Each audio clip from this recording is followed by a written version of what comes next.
Okay, so ito yung breast, ito yung nipple, ito yung areola.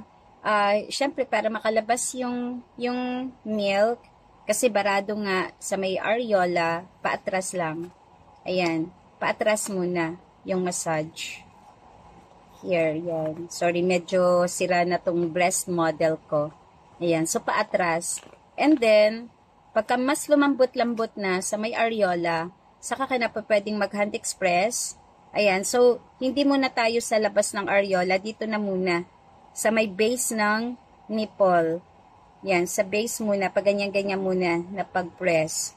And then, pwede nang umatras pagka mas malambot na, hanggang sa mas may lalabas na ng milk. And pag mas may lumabas na milk, yun na, pwede nang maghagod mula doon sa body of the breast, papunta sa may areola, and then hand express. Hand express. Pag mas may lumalabas na mas marami pang milk, pwede na rin i-try i-pump. Pag hindi pa din, okay, hand express muna. Basta after ng paglalagay ng warm compress. Try mo muna yan.